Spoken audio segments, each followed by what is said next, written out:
राधे राधे, जय Shri Krishna. Southern ocean के बीचों बीच बसा मैक्रोरी आइलैंड सिर्फ 34 किलोमीटर लंबा है। दिखने में किसी जन्नत से कम नहीं, मगर किसे पता था कि यही जन्नत एक दिन दुनिया के सबसे बड़े इकोलॉजिकल हादसे का गवाह बनेगा।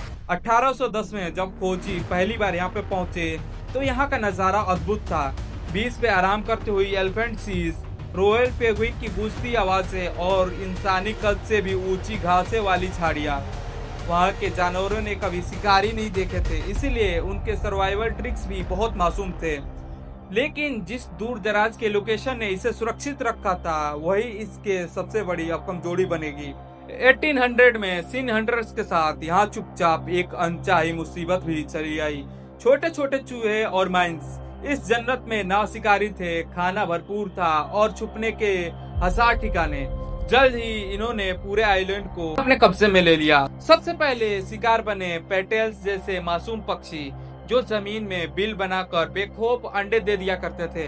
अब वही बिल भूख से पागल चूहों के लिए आसान निशाना बन गया। चूहों ने अंडे, चूजे और यहाँ तक कि सोते हुए बड़े परिंदों को भी नहीं छोड़ा, और बीज, फल, यहाँ तक कि नए पौधों को भी नहीं छोड़ा, जिससे कि पूरा इकोसिस्टम हिल गया। दूसरी तरफ माइल्स भी पीछे नहीं रहे। कीड़े मकोड़े, लार्वा, स्पाइडर, बीटल्स जो मिला सब चट कर गए और हालात बद से बदतर होते चले गए। वैज्ञानिकों के लिए ये तबाही चौंकाने वाली थी। एक शांत आइलैंड अचानक एक विनाश की मिसाल कैसे बन रही है? इसे सुधारने में करीब 200 साल का समय लग गया। शुरुआत में सोचा गया कि चूहों को काबू करने के लिए बिल्लियां ले आते हैं।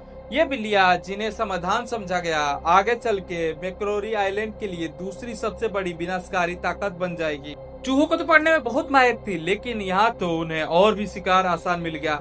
बिल्लियां चूहों से ज्यादा उन सी बर्ड्स पे टूट पड़ी, जिन्हें कभी शिकारी से डरने का जरूरत ही नहीं पड़ा। न जरा सी आहट पे उड़ने की आदत, तो न कहीं खतरे की पहचान। तो बिल्लियां कई बार खेल खेल में परिंदे को मार डालती थी। नतीजा, हर साल करीब 60,000 सी बर्ड्स मारे जाने लगे, यानी कि हर दिन 160 से ज्यादा सी बर्ड्स मर रहे हैं। सदियों से यहाँ रह रहे प्रजातियां अब अचानक से गायब होने लगी, जैसे ना उड़ने वाली मैक्रोरी आइलैंड मैंग या फिर रंग बिरंगा मैक्रोरी पेरिटी, जो हमेशा के लिए खत्म हो गए। कुल मिलाकर 10 से ज्यादा सी बर्ड ऐसे थे जो ठीक से दर्ज भी नहीं हो पाए, तब तक वो विलुप्त हो गए। दूसरी तरफ चूहे भी अभी नहीं रुक रहे हैं। बिल्लियां तो सी बर्ड का शिकार करती रही, जिससे चूहों को खुली छूट मिल गई। जो प्लान सिर्फ एक मुसीबत सुलझाने के लिए था, उसके हालात को और भी बेकाबू बना दिया। 1870 में एक और कमाल हो गया। आइलैंड पे नाविकों द्वारा खरगोश छोड़ दिए गए, ताकि अगर कभी यहाँ पे जहाज फंस जाए तो नाविकों को खाने के लिए कुछ मिल सके। किसी ने नहीं सोचा था कि शिकारी मुक्त हरे भरे आइलैंड पे ये खरगोश कितनी तेजी से फैल जाएंगे। नतीजा, 1968 तक इनकी तादाद 1 लाख से भी ज्यादा हो गई। ये क्यूट जानवर नहीं, बल्कि चलती फिरती खाने की मशीन बन चुके थे अब, जिन्होंने मेगा हॉर्स, घनी घास, यहाँ तक की जड़ें को भी साफ कर दिया। अब मिट्टी भी बहने लगी, क्योंकि उन्हें थामने के लिए कुछ अब बचा ही नहीं था। जो जमीन कभी हरियाली से ढकी, वो अब बेजान दिखने लगी। चूहे, माइस, बिल्लियां और अब ये खरगोश, सबने मिलके अब इस जन्नत को तबाही में बदल डाला। साल 1900 तक मैक्रोरी आइलैंड की शक्ल ही बदल चुकी थी। वहाँ बस टूटी मिट्टी और बेजान ठोट बचे थे। ये आइलैंड अब किसी जंग के मैदान जैसा लगने लगा था। इस तबाही के सबसे बड़े गुनहगार थे ये खरगोश, जिन्होंने 40% से भी ज्यादा पौधों का जो है वो जड़ खा गए, और जब खाने को कुछ नहीं बचा तो मिट्टी तक खोद डाली। ये गड्ढों से भरी वीरान जमीन, जो दूर से चांद की बेजान सतह की तरह दिखने लगी, जहां जिंदगी नाम की कोई चीज अभी दिखी नहीं रही थी। फिर एक ऐसा हादसा हुआ जिसने पूरी दुनिया को हिला कर रख दिया। सितंबर 2006 में लुसटानिया वे पे जबरदस्त भूस्खलन हुआ, ठीक वही जहां पे किंग पेंगुइन की सबसे बड़ी कॉलोनी रहती थी। सालों की मिट्टी कटाई और खरगोश की तबाही से ढलान इतनी कमजोर हो गई थी कि एक झटके में 500 वर्ग मीटर जो जमीन है वो नीचे धंस गई, और सैकड़ों पेंगुइन जिंदा दब के मर गए। दर्दनाक जो तस्वीरें थे अखबारों में छा गई। सबको लगने लगा कि अब इस आइलैंड का इकोसिस्टम कभी भी वापस नहीं आ पाएगा। बाकी बच्चे परिंदे जो थे, उनका भी हालत बहुत खराब थे। पेड़ पौधे ना होने से उनके जो घोंसले थे वो नीचे ऐसे ही पड़े रहते थे, और ये शिकारी पक्षियों के लिए आसान शिकार बन गए। पेटल्स और पेंगुइन जो कभी इस आइलैंड के असली बादशाह थे अब वो बेबस दिखने लगे। साइंटिस्ट भी ये तबाही देख के दंग रह गए। तो कुछ नुकसान तो इतने गहरे थे जो कभी ठीक भी ना हो पाए। उधर चूहों की तादाद 36,000 से भी ज्यादा पहुंच गई थी। वो अंडे, बीज, पौधे जो मिला वो चटका जाते थे।